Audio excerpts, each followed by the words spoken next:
Okay, hi everyone. So bit of a different video today.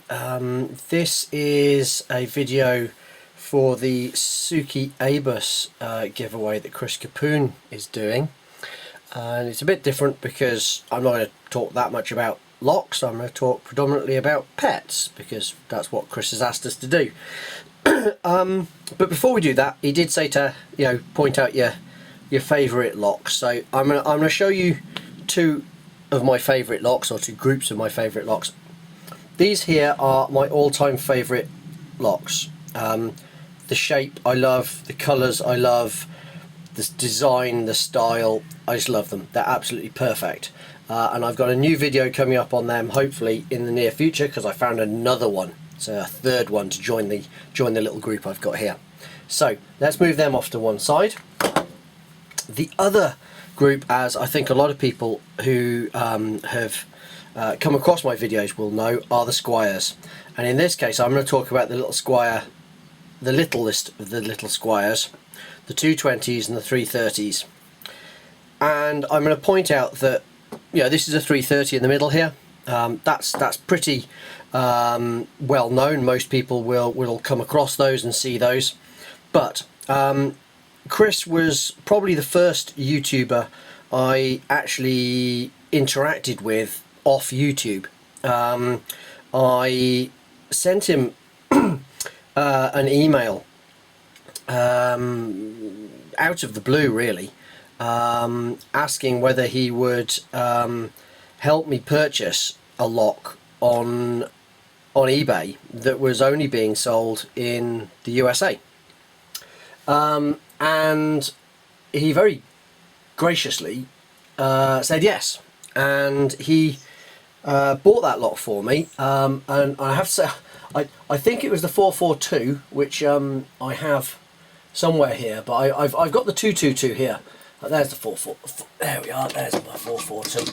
Let's bring that one down. It's not my littlest one, but there's my 442. Lovely little lock. But I have, because I'm talking about the little ones, I have a 222, and this is a 2-lever variant of the 220. And you don't see them very often. And the 442 is a 2-lever variant of the 440. And again, you don't see them often. But Chris also sent me, as part of the package that he sent to me, he sent me a 313. And this is a total and utter fake. And Chris knew this, and he knew I would love it, because I've been trying to get hold of a proper Squire fake for a long time, and you only really see them in the US. It's very, very bizarre. I don't quite know why.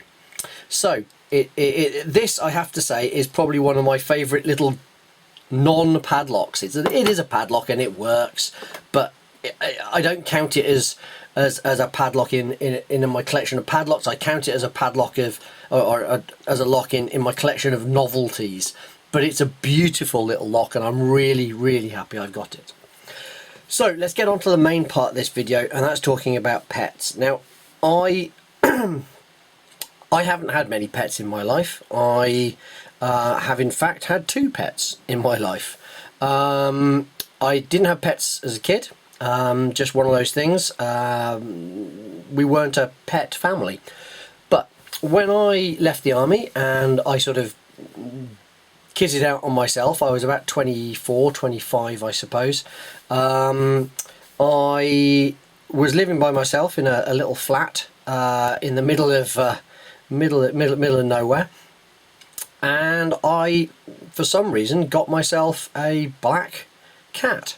A rescue cat, and her name, when I got her name was Snooks.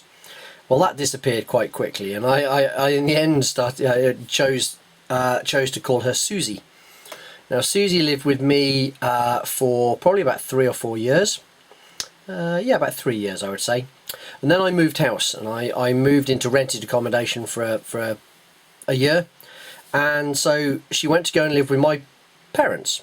And my mother, who was adamantly, totally anti-cat, fell very much in love with Susie. And so even when I got a new house, I was not allowed to have Susie back because, according to my mother, it would cause her too much stress.